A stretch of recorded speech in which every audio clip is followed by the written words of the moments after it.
Hi, welcome back to the channel, and today we're going to be looking at another of the teams to watch out for in the junior formulas. Previously we've looked at the European continental giants, but this week we're looking closer to home, with the domestic British powerhouse that is Carlin.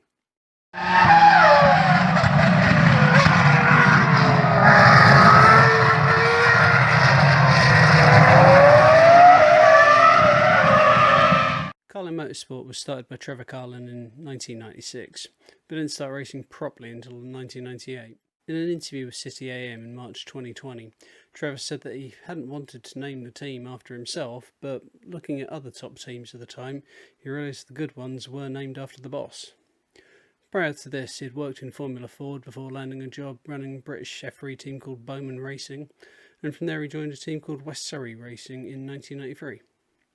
Trevor has a reputation as a talent spotter. In the City AM interview, he talks about how the best drivers get up to speed quite easily, with the really good guys getting on the pace within 10-20 laps. We'll come back to more of that interview later.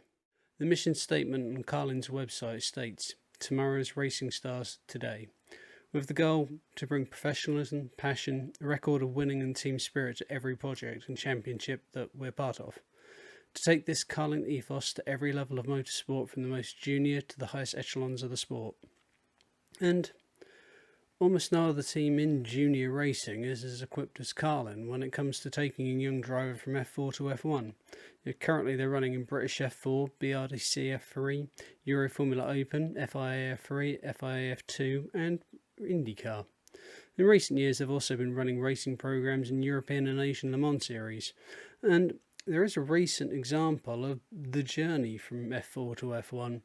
Let's see how long it takes for people to guess who I'm talking about. In 2015, this driver won the MSA title for Carlin, which is now their F4 championship in Britain. And there he moved to Formula Renault, and while he didn't race for Carlin in those series, because Carlin wasn't in it, when he wasn't competing in them, he was moonlighting in BRDC F3, winning 4 races and 11 starts for Carlin. In 2017, he's moved up to FIA European Formula 3 and won that for Carlin before moving to FIA Formula 2, finishing second in the Drivers' Championship and helping Carlin secure the Teams' Championship. Worked out yet who it is?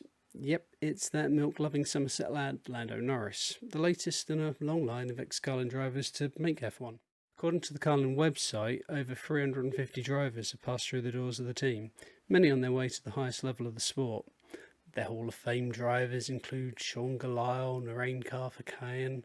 Well, maybe not some of the better ones, but on a serious note, fans of Indy may recognise Will Power and Joseph Newgarden.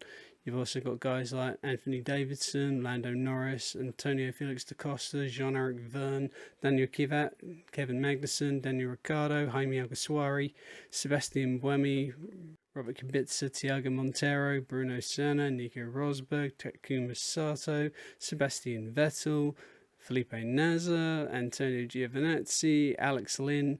Hell, even the guy who drives the F1 safety car, Alan van der Merwe, won a F3 title with Carlin Motorsport. Now, returning quickly to the City AM interview, Trevor said that he sees Daniel Ricciardo as the best equipped of the previous drivers to challenge for a title, if given the right car. I mean, I've read other articles where Trevor talks highly, perhaps unsurprisingly, of Lando, and the reverse is also true, where I've heard Antonio Felix da Costa talk about length at how important Trevor Carlin was to his career. In a Guardian interview on May 11th, 2020, Trevor simply puts it down to, "I have a good gut. I get a fantastic gut feeling about people." If there's a series out there and someone was willing to invest in Carlin to take them racing in it, then they probably would. Other series they've competed in with varying levels of success have included Porsche Super Cup, Nissan Renault World Series, Formula BMW UK, GP3, GP2, Indy Lights. They even ran the Mahindra team in Season 1 of Formula E. So, while on an international level, they perhaps look more like a team who's picking up the odd win rather than repeated championship success, the success is still there. In the 2000s, the British International F3 series was considered on a par with its European F3 counterpart, and you'd frequently have drivers doing both. It could proudly look back on history to winners such as Jackie Stewart, Derek Warwick, Nelson Piquet, Ayrton Senna and Mika Hakkinen, to name a few. It was still a top international series. which Carlin would win 9 times between 2001 and 2013, including 6 in a row between 2008 and 2013. Other notable international wins include the previous mentioned titles of Orlando, a GP3 title in 2004, making them the only team other than ART to win that series, and 2 Formula Renault 3.5 drivers' titles and a team's title. In domestic UK racing, if you want to take a serious shot at single-seater titles, history suggests that your best chance is in a Carlin.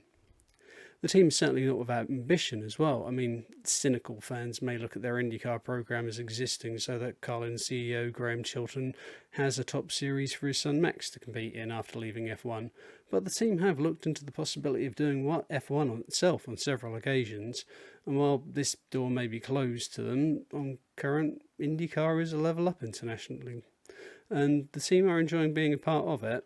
While success is proving hard to find, they did take the Indy Lights title back in 2016. The team have 2 main bases of operation, with UK base at Farnham in Surrey, and also the IndyCar team based out of Delray Beach in Florida. The team's website hasn't gone into any real detail regarding the factory, but they run 17 cars racing in 5 different series, so you'd expect a decent staff level and resources. And the website links to usual social media sites, Facebook, Twitter, Instagram are all present. And there's even a link to a YouTube channel, although there's nothing new appeared on the channel for over a year. I know a website shouldn't really matter too much in the great scheme of things, but the Carlin one is frustrating. I mean, the gallery on the website has got some wonderful pictures on it, but it's not been updated since 2017. And it refers to the FIA F3 Championship as European, which it isn't. It also still talks about Inam Ahmed driving for them, and he doesn't currently anymore. It's certainly not the professional, slick, up-to-date, primarily calling card that you'd expect from a team of their status. Still worse problems to have, I guess. Carlin in recent years have flipped between genuine title challenger and midfield team, and are possibly the least consistent on the international stage of the teams I've covered so far. Still, they're one of the teams you join in the hope of being in with a chance. Anyway, that's the first part of my series covered. From here I'll hand it over to you guys. What teams would you like me to cover in further episodes? Comment below, or for my fellow content community members, you can always message me on WhatsApp or Twitter. In the meantime, as always, thank you very much for watching. Bye bye.